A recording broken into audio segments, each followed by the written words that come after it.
Welcome to Walk the Talk, a podcast from the Omaha Business Ethics Alliance where we uncover the stories of remarkable individuals.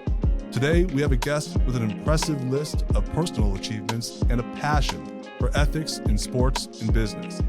He's a former Nebraska Husker, an NFL player, and a force behind a transformative organization that's making waves in our community. But he's also a staunch advocate for ethics in sports and the ever-evolving landscape of business.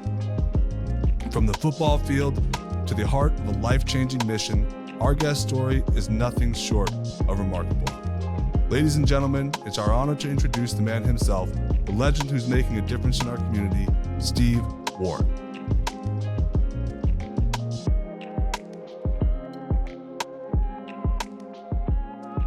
Welcome to Walk the Talk, Business Ethics Alliance. Thank you so much, Steve, for joining me today. We've got Steve Warren, who is the founder of Dream and Warren Academy. And also, if you live in Nebraska, one of our heroes, because you played for the Huskers, obviously, so everybody loves that. So thanks so much for coming in, Steve. Thanks for giving us your time. Thanks for having me. Yeah, so Steve, what really made me interested in having you come on the show is because you have obviously a really cool business design, I think, in what you've done with Dream and Warren Academy. You've got a really great mission, which I definitely want to get to. But for all of our listeners who don't know or perhaps aren't football fans and that haven't followed you, maybe give some people some insight. What brought you to this seat today? How'd you get here, man? So Dream is the main thing. So Dream is our nonprofit organization that we started 18 years ago now, going on 19. So when I finished playing football, when I hung up the cleats, put the helmet down for the last time, came back here to Nebraska and made Nebraska home. And, like most former players or that are finishing and trying to figure out what they're going to do in life, I had a transition period where I didn't know. I didn't know what I was going to do business-wise or career-wise. My career ended a little earlier than I wanted it to.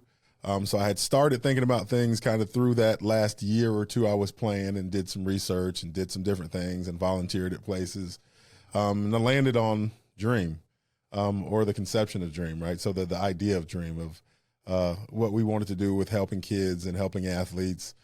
So set out with a few former teammates of mine and some family, and we started Dream, which is to help kids. That's the whole mission, is to help kids in underserved communities and to help them get off the ground and get resources that they need and things that they might not, normally have access to. So we're primarily in North Omaha schools. And then a few years later, after Dream, we started Warren Academy. So Warren Academy is the athletic side of everything we're doing. So that's training athletes and, again, giving them the resources or giving them the knowledge that they might not be accessible to. So our whole thing is kids, giving back, being a positive influence, and helping people find ways that they might not be able to normally.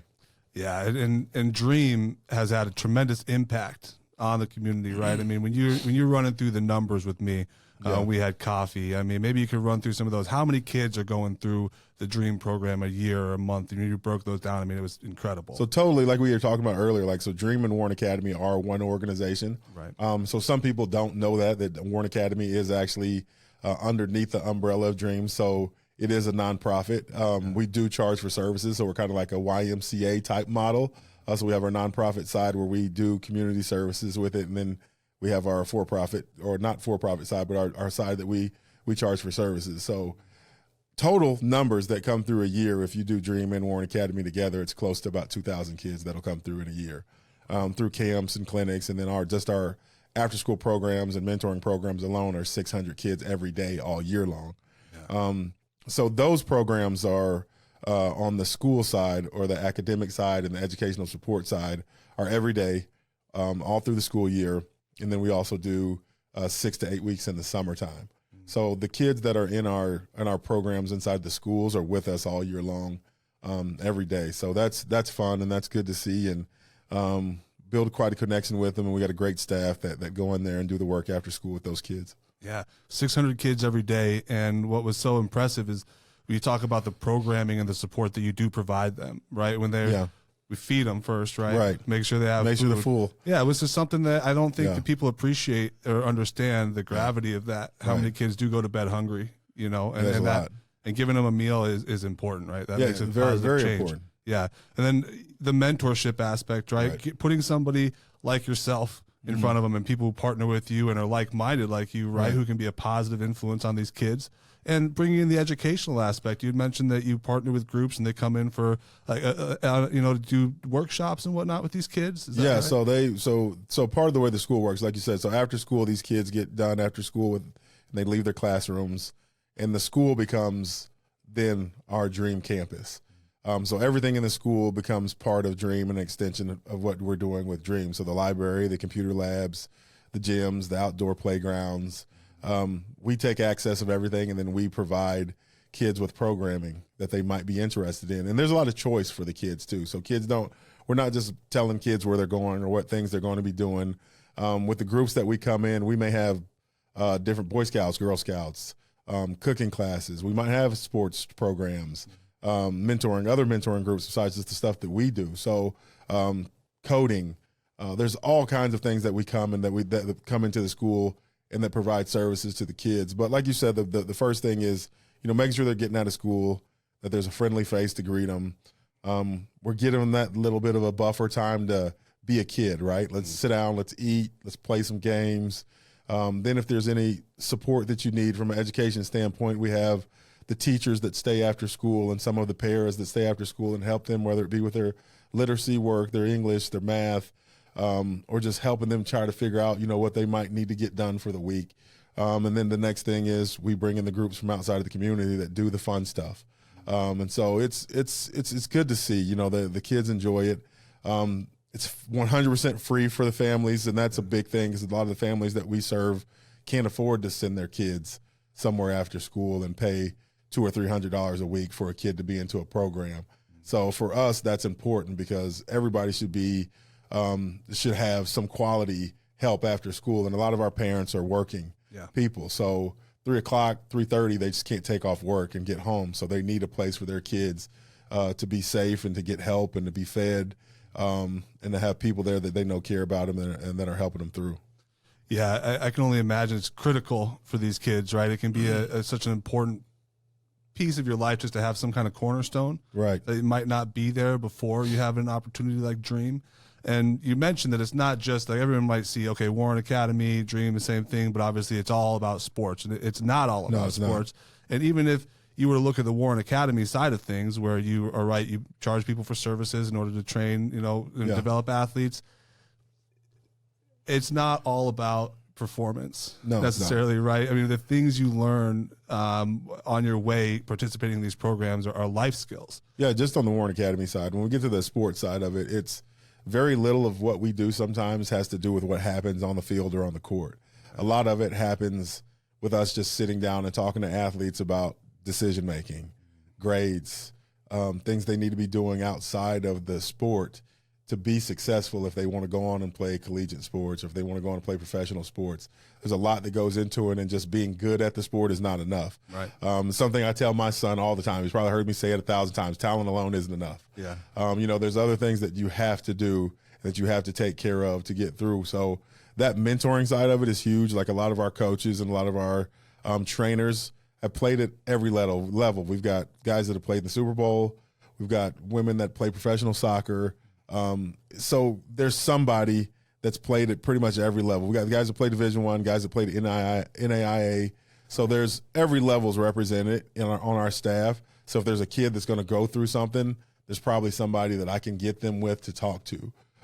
Or there's an athlete that's come through that's there now that I can get them with and talk to. So that happens all the time too. Like the one thing I like is on both the educational side, in the schools, we have kids that have gone through our program that are now coming back to work with us. Wow. And that's on the mentoring side, on the educational support side, inside the school side. And then on the athletic side, we have the same thing. We have athletes that have come through the program that are now back coaching and training with us. So we've been around now 18 years, so we've been able to see that come full circle, that kids that started with us in the 4th, 5th grade are now coaches or now teachers for us or now mentors or now educators or all now come and run programming for us in some capacity. That's great. Yeah, that's wonderful. And I think it kind of speaks to the quality of the programming that they want to come back. And let's talk a bit about, obviously, they're both the same thing under one organization, but the two separate kind of programs that you run between Dream and Warren Academy. Right. And obviously on the Warren Academy side, you have people who are coming. They're obviously maybe in a place where they can afford to pay for their kids to get this kind of mentorship, these lessons and whatnot. And then on the Dream side, you provide scholarships for kids who maybe want to participate in the Warren Academy side of things, but they can't afford to do so. Can you maybe talk a little bit about that and how that works? Yeah, the whole mission is to help kids, whether those kids want to be doctors, lawyers, accountants, plumbers, or they want to be professional tennis players, professional soccer players. No matter what it is, our organization can help them. Yeah. So that's the whole point, and we never want the financial piece to stand in the way of that. So the one reason that we did bring Warren Academy underneath the Dream side of it was so we were able to do that, because what we were seeing when they were two different entities was that conflict of, oh man, this kid can't afford, but how do we make sure that we're either raising money or doing things on our side to make sure that they can do it, that we're covered on the overhead. At the end of the day, even though nonprofits are nonprofits, we all still have overhead. They're all still businesses. Yep. There's also stuff that we have to take care of so we can continue to do our job, the sustainability factor, right? So we want to continue doing this work, and when we're gone and we're not here anymore, we want this work to continue. So we have to think about those things. So what we decided was, let's make sure that whatever we're doing, let's make sure that we're able to provide that for the kids and it not have to come down to the financial side of it. So we just made everything one organization. So now Warren Academy is a program of that. And that was the big thing, was not letting that financial piece stand in the way of anything. And the other part too was Warren Academy coming underneath the umbrella, it was actually able to help the other side of it too, because we were now bringing in revenue. Right. So when we had a rainy day and a grant may be late, we had revenue that we were raised on our own that we knew was coming in, that we could budget to help float. So that was the good thing. The other good thing too is that we knew we had a revenue piece now, right? So we didn't have to 100% just depend on, people giving, right? Like we had a way that we could create some revenue to help us on a bad day. Yeah. And prior to you bringing both sides under one umbrella, was Dream mostly grant funded? Did you go out and get, so obviously those can come and go. Right. You never know. Yeah. They're here today, could be gone tomorrow. So we didn't want to have to say we're 100% grant funded. Right. Now we're still pretty heavily 90%, right? Like it's still a big chunk of what our funds come through is the grant side of it. Right. But now most of that is now grant. And now that we've been around for a good amount of time, and our reputation has been good, and people have seen that we're good with the funding that they've given us, that we're reputable, that they know we're going to be good stewards of the money. We're now starting to get not just the grant dollars, but the operating dollars. So there's organizations coming in and saying, we're seeing what you're doing. We want to help you so you don't have to maybe struggle. We want to make sure that you guys are able to continue on, and we want to be there to support you. So that's been good too. Like Omaha is a very, very giving place. Yeah. And our whole thing is if you do right by people, you do right by kids, everything takes care of itself. So like, no, it doesn't mean we don't stress about it, because we do. But we understand that if we continue to do what we're doing, and we continue to do it for the right reasons, that we'll be okay. That's just the faith in us, right? That we're doing the right thing. We're doing it the right way. So we'll be okay. But we still have to go out and do the work and try to raise the money. And we still do the work on the Warren Academy side to make sure that we got revenue coming in to take care of that side of it too.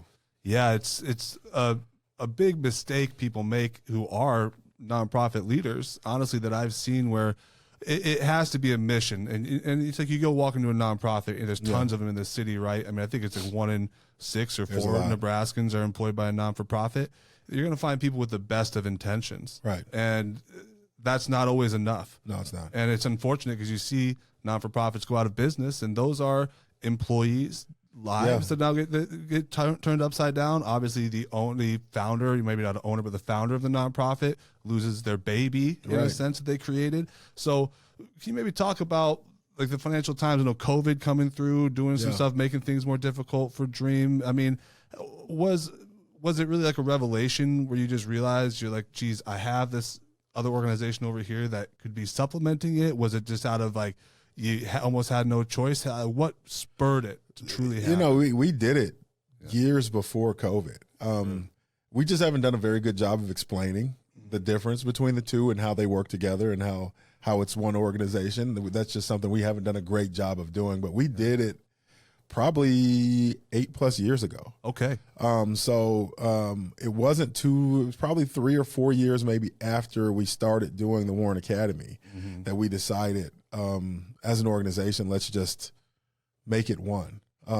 And part of it was, I'd like to think that we're pretty good visionaries, right? Part of it was knowing that, hey, we do have some grant money coming in, we do have funding, but we've always said, like, you never know what's going to happen to a program, what's going to happen to something. We need to have a revenue stream. We need to have something that we control. Yeah. And I'm really big on that. That's just that maybe the athlete in me is like, if you can't help me do it, then I'll figure out a way to do it. Yeah. And that's kind of the competitive side of me too, of like, I'm not going to fail, or we're not going to fail just because we don't have something. We can go create something to make it work. And that was really the reason why we did it. And when COVID came, we actually were probably better off suited than most organizations because the way we operated already. We're kind of nomads as an organization, so we've always kind of worked from home. Yeah. We've always kind of had these schedules that were through either Zoom meetings or things like that. So we were already kind of prepared when most people were losing their minds, not knowing like how to operate in COVID or resource-wise, funding-wise. We were already kind of built for it. Like it was, I don't know what we didn't foreshadow that part of it. Yeah. But it helped because of the way we were operating and what we had put in place already as an organization. That helped. Yeah. It helped. And then so when COVID came, we were kind of in a good place. I wouldn't say a good place, but maybe a better place than we would have been if we didn't make the changes we had made or just been operating the way we were operating already. Yeah, as good as you can be when a pandemic comes knocking on your door, I guess. Exactly. So the Warren Academy piece, you've got a lot of success there as far as, if we're going to try to quantify things, I guess, there's obviously impact you have on kids' lives. It's tough to put that on paper and add a value to it, but you have really something you can quantify by kids going off into these programs, making their dreams, reaching those realities, right? So can you maybe talk a little bit about how you created that product? How do you go from, you obviously have the tools. You made it to playing football at the highest level. Anybody can do it, but it's not just everybody who can go and then teach the next guy to come along, right? So being a coach must be something that kind of came to you and is a natural piece, but how did you go about defining this product and making it into something that is great? Well, the funny thing is I spoke to a class at UNO yesterday, and that we talked about that exact thing, is that everybody that played isn't a coach or can't coach. For me, it did come natural. It's something that I've enjoyed doing. And so when I got done playing, I had always done football camps and I'd already always done stuff, but I was actually brought into a group with my former defensive line coach and some coaches from Michigan and some retired coaches that had coached Division I in NFL football. And they brought me into this group that we traveled the country and did camps. And so that's really when I found out, hey, I'm pretty good at this. Like, it turned out that I was actually leading a lot of the groups and the kids were gravitating towards me and not these Division I coaches to teach them things. And could have been I was younger and I just finished playing and just had that NFL name still with it. It could have been that, but I was pretty good at coaching and teaching and getting them to understand what it was. So it was a natural gift. And then when we got back here to Nebraska, it was kind of organic. It was kind of like the dream side of it. It was really, I always say I'm a faith-based guy. It was something that God gave to me to do on the dream side of it. It wasn't really anything. I looked to do other things, not start a nonprofit. Because when we started Dream, it was in 2008 during the Depression. And so it was like, people thought I was crazy, but I kept telling them, like, listen, this is just where I'm being led to. I've tried to go different places, but this is what just keeps popping up. And it was the same thing with Warren Academy. Like, I didn't really want to go into coaching. But it just kept coming to me, and kids kept coming to me, and parents and coaches kept asking me to do things. And before I knew it, we were just out in fields helping kids. And I had a bunch of guys that I was cool with and said, hey, you're a quarterback. Why don't you come help with the work of these quarterbacks? Or you're a defensive back. Come help with these guys. And it just happened organically. And then in this area, that wasn't happening. In Texas and California, there was nobody at the time that was doing what we were doing. There was in Nebraska, period, anywhere, there was not skill training or off-season training for football. There was not anybody doing that stuff. So we started that here. So we can say that we were the guys that kind of brought that mentality of from August till November, you play football. But after that, you need to still train for football, because here it was really August to November, and then we went into other sports, and we didn't do that. So we started training and getting kids thinking about, hey, you've got to, kids in Texas have spring ball. Kids in Mississippi have spring ball. Kids in Missouri have spring ball now. So Nebraska doesn't have spring ball. So you guys are losing time when these guys are gaining reps. So we have to do something to combat that. So the training part of it became a part of it. And organically, I had a bunch of friends that were, I'm a player. So I had a lot of former players around me. So we just started helping kids, and we decided just to make it into a business. Yeah. And statistically, a lot of kids who hope to play at a higher level won't. And you know that. And so when you're bringing a kid into the program, you're finding out about their goals and whatnot. How do you manage, teaching them that kind of expectation? Or how do you manage those types of scenarios where you do have a kid coming in? I mean, there's always the outliers. There's always going to be the guys who shouldn't make it, the Julian Edelmans who end up there and they're fantastic, but they're one in a billion. So how do you manage that with these kids?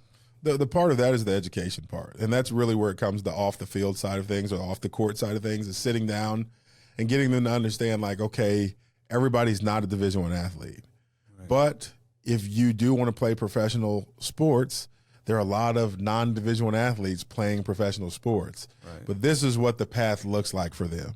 This is what the path looks like for a Division I athlete. This is what the path looks like for a Division II athlete, and so on and so on. Right. So if you want to do that, it is possible. But if you don't make it in professional sports, these are the other avenues in life that you need to be prepared for, or that you need to think about. Or there's coaching, or there's so many different things on the business side of sports if you want to be involved in sports. So it just becomes education of teaching kids, like, if I'm not a Division I athlete and I don't make it to a Division I school, my life's not over. Right.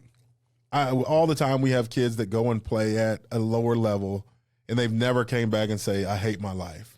They're always enjoying their life. It's a college, right? Like, it's a college experience. They're still on a college campus with other kids. They're playing a sport that they love, so they're still having a good experience. And so that's the thing, is trying to get everybody to understand that is it's not all Division I or bust. It's not all NFL or NBA or MLS and bust, right? It's there's a path in life where that's all going to stop anyway. Yeah. And we want to get kids prepared for after that life. And that's a lot of what our coaches do too, is like, okay, so how's school?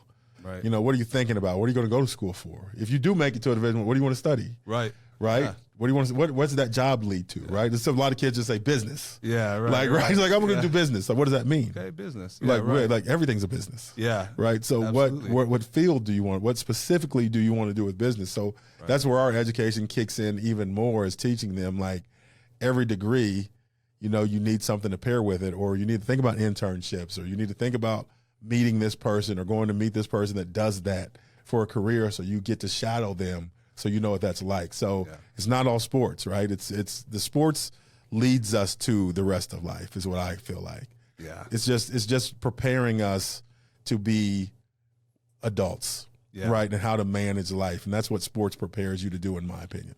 Absolutely. And I think it's what you said is so profound, that no matter what, if you never make it to college, or if you if you're Tom Brady, it ends at some point for everybody. Just when's it in? Yeah. And how prepared are you for that moment? And there's a lot of people, it's easy to look at let's take Shaq, for example. I think he's an incredible businessman, an incredibly smart person. But if you don't take the time to research his life and how he's gone about acquiring that knowledge and positioning himself this way, you wouldn't even realize all the work he had to do off the court when he was done to set himself up, right? All the things he had to go back and train on and learn and be disciplined in to become a good businessman. It wasn't, thank goodness he had the resources, but there's a lot of people who just throw money at things, hope one of them work out, lose a lot of money on the way, versus someone who acts as that. LeBron James, another great businessman, but you have to think there's a lot more than just business to being a successful businessman. And it takes a lot more than just money to make a business work. Yeah. Right. So for us, we like to think that we are trying to help our students and our student athletes kind of not make the mistakes that we made, that they can learn from us. And that's what we try to do is like, hey, learn from us, learn from our knowledge, learn from our mistakes, learn from our successes, right? We want to help you get to where we are faster. Yeah. That's really what the ultimate goal is for us, is like, if you're going to be a professional in whatever professional career, we want to help you get there with the least amount of resistance that you can get there, or the least amount of adversity that's going to be self-inflicted. Right. There's going to be always things that we can't control in any profession, any life, anything you do. There's things that are out of your control. We want to help them be equipped with the things that they need to handle those adversities, right? Or to see the pitfalls in the road and to dodge them, right? Yeah. So that's our whole thing, and I love that part of it too. I love being able to sit down and talk to a kid and say, well, hey, let's think about this step by step. Let's map it out. Yeah. Like, let's map it out. We're not going to get to A to Z. There's a whole lot in between, right? Yeah. So we got to go, let's map this out. Let's think step by step, and then let's think about who we are, and let's think about what our weaknesses are and what our strengths are, and what I might need to do to make this happen. Yeah. And that's fun. That's the fun part. Yeah. And then to see it happen is amazing. Yeah. That's amazing. Yeah. That's be so fulfilling. What was it like for you? So now you go from, playing on one of the biggest stages, something you dreamed about your entire life, obviously cut shorter than you would like. And now I know that you said you tried a lot of things on your way, and you became a businessman. Doesn't matter that it's a non-for-profit. You've kept this thing running for a long time. It takes business sense and business skill to do that. So what are some lessons that maybe you had a hard time with learning? What was the rocky road you had? The thing I still struggle with today is is doing too much. I still struggle with that today, is learning that I can't do everything in a day. Yeah. Right. And not do it well. Right. So I still struggle with that now of trying to be here, be there, do this, do that, start this program, work this program. Like, I can't do everything. So the thing I had to learn to do, which is hard for high-level athletes, is ask for help. Yeah. That was the hardest thing for me, is to ask for help, is to learn that, hey, it's okay to ask for help. It's okay to collaborate. It's okay to bring people in and partner. When you're an athlete, you don't really think about those things, right? You think about, I just need to beat whoever's next to me. Like, I've got to win. I've got to do my job.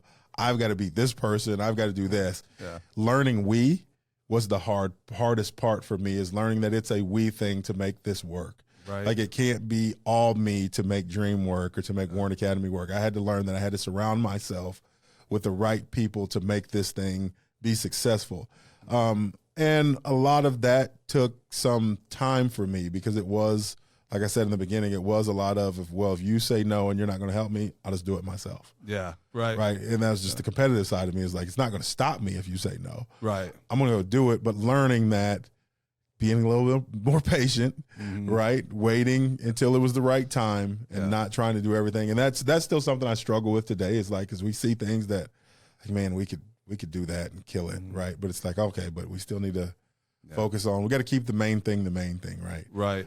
So that was probably the hardest thing for me, is just being more patient and not taking my vision so wide and just leaving it, step by step, and letting it grow organically.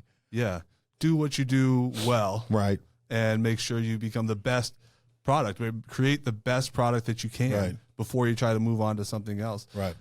When I'm working with a lot of business owners, well, I shouldn't say a lot, because not everybody has the opportunity to have, let's just say, untapped growth they know they could just plug into if they only did X, Y, or Z.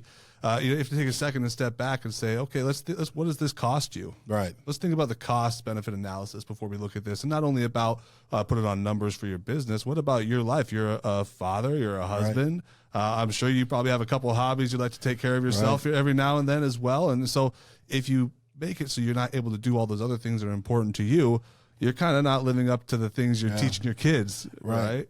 And that was another thing. When I'm 45 now. So when I started this, I was right in my 20s, right? So I wanted to do everything, and I didn't think about those consequences of things I was sacrificing at home. Right. I didn't think, like, I'm spending 18 hours a day on this project or my baby, but I've got 2 young kids at home, right, that need my attention. Right. So the selfish part of wanting to be successful, right, is you sacrifice some of those things early.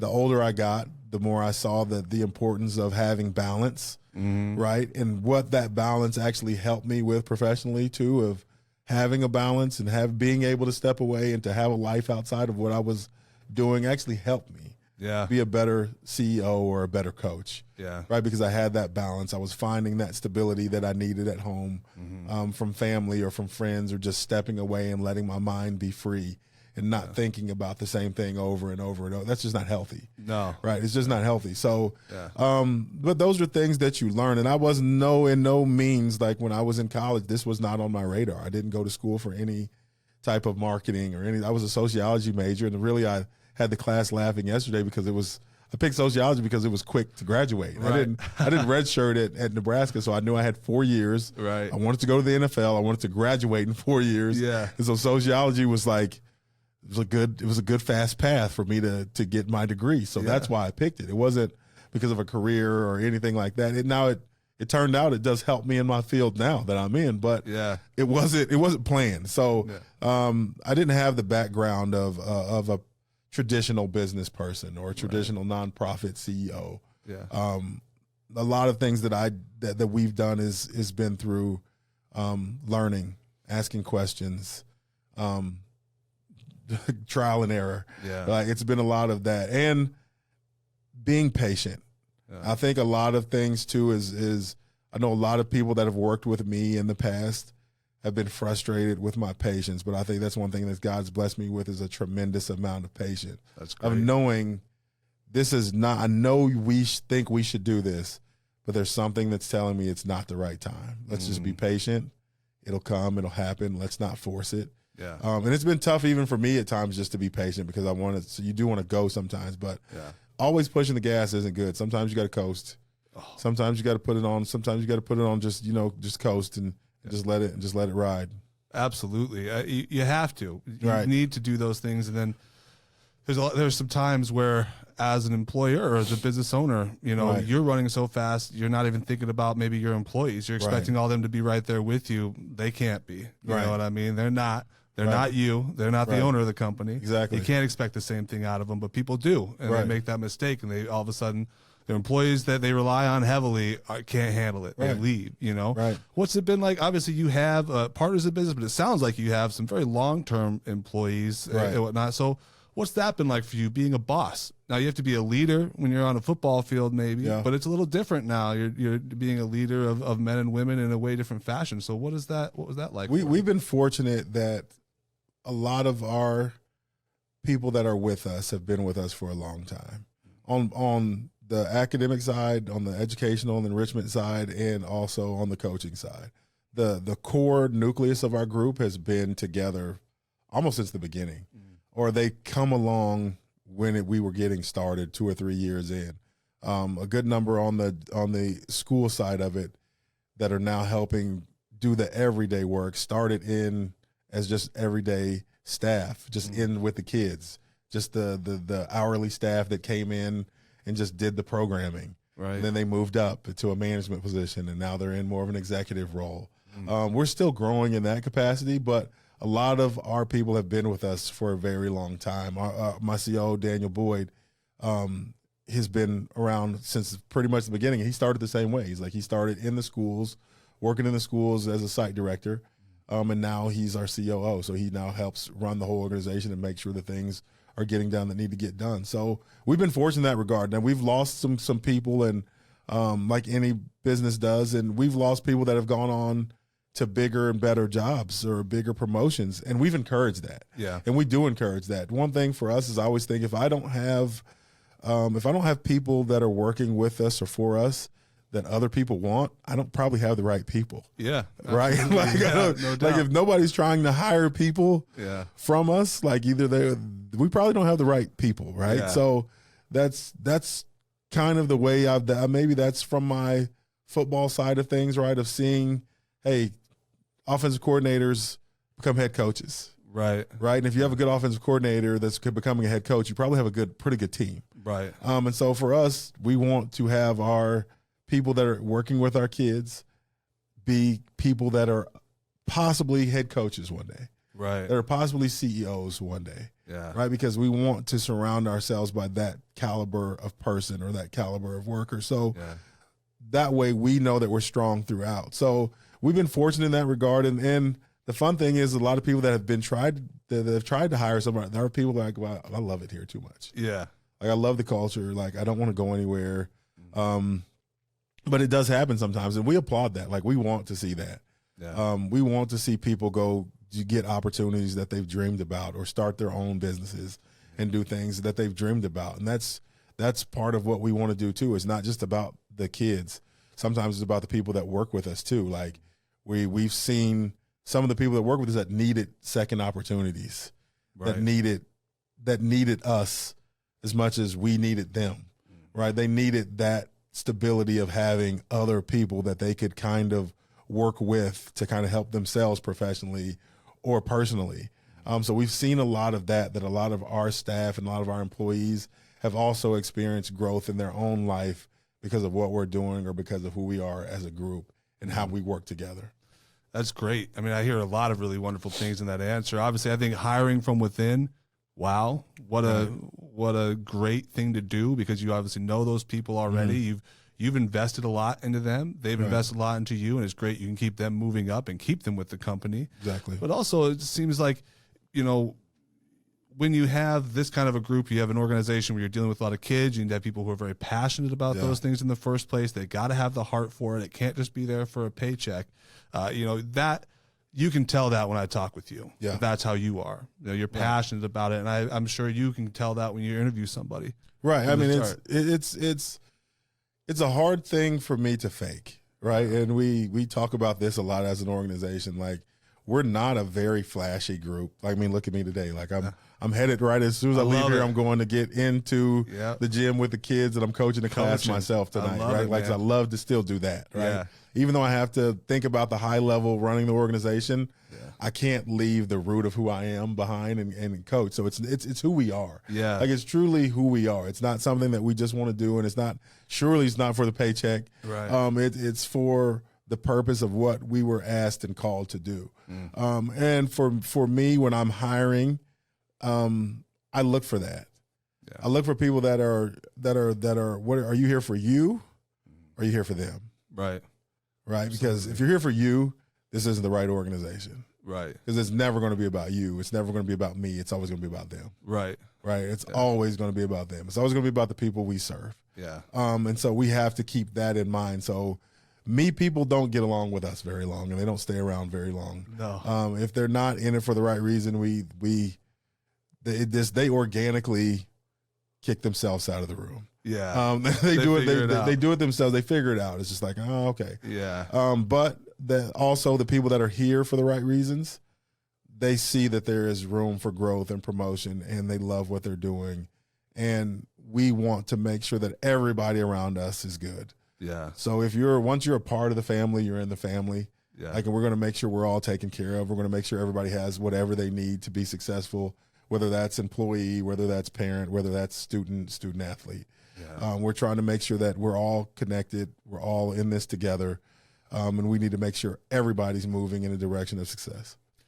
Man, I love it. I could keep talking to you forever, but you've got a hard time. You got to cut out of here, go teach the kids. I wish obviously, I had more time. No, this is perfect. I think it's wonderful. If people are interested in learning more about Dream and Warren Academy and all the things you do, where should they be directed to? JoinDream.org. That is the website. So JoinDream.org is our website. I'm excited. We have 2 new websites being built. So the ones that are on there now, they're good websites, but we have something that's going to get rolled out here in the next quarter that we hope that'll be phenomenal. But joindream.org. And then there's also warrenacademy.com. They even though they're the same organizations, what we do is so drastically different that we do kind of brand those two separately. Yeah. Even though it's still the same organization, it's just they kind of run, opposite. Right. Just because one's athletic and one is, what we do in the school base. And I want to say something about that too, because I think for the funders that may be listening, I think sometimes that's confusing for them. Is like, how does Warren Academy and Dream, how does that work? And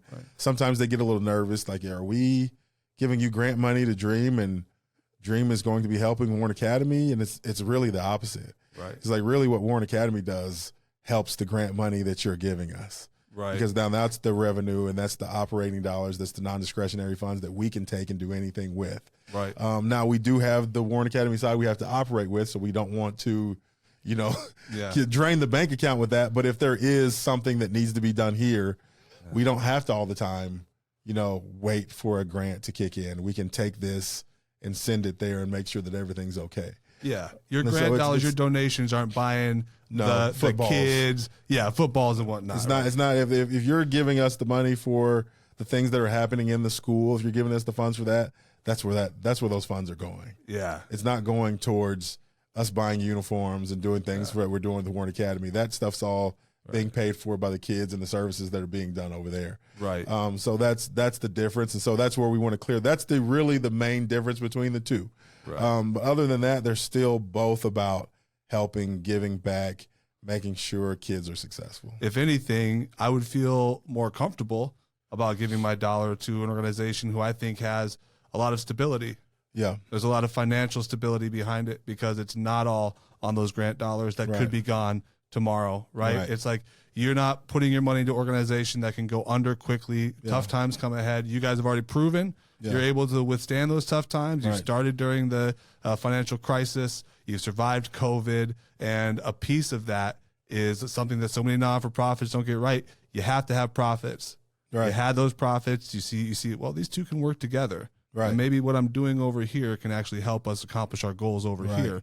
And that's what it's done. A lot of times people tell me I'm crazy because I've left Warren Academy as part of the nonprofit side, is because it's a very successful organization as far as what we're doing with kids and how many kids have been successful with it. But it's never been about me personally making $1 million or doing any of that. It's always been about helping. Right. So I've never looked at it as, oh man, I could be doing this, or we could just take this and I could be doing this. But I've never looked at it that way. I've always looked at it as like it's all the same thing for me. Right. You're trying to accomplish your going life, man. You got a life mission. Right. Thank you for coming in and sharing that with us today. Thanks for having me, man. Appreciate it. People out there, if you want to learn more, please go. Find the organization, donate your money if that calls to you. Yeah, please and if do. not, support your local athletes, man, because one day they might be the person starting these foundations, changing kids' lives. Hopefully they are. Absolutely. Thanks, Steve. I All right, appreciate brother. it, man. Thank you.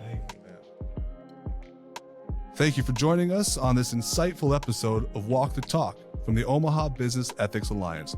We hope you've been inspired by our guest's incredible journey and the crucial discussions around ethics in sports and business. Remember, ethics isn't just a concept, it's a way of life. We encourage you to take the lessons from today's conversation and apply them in your own endeavors. If you've enjoyed this episode, please subscribe, rate, and leave a review. Your feedback helps us to continue bringing you meaningful content. I'm Blake Peterson, and don't forget to search for our other episodes where all your major podcasts are found. Until we get ethical again, thank you so much for joining me, and I hope to see you next time.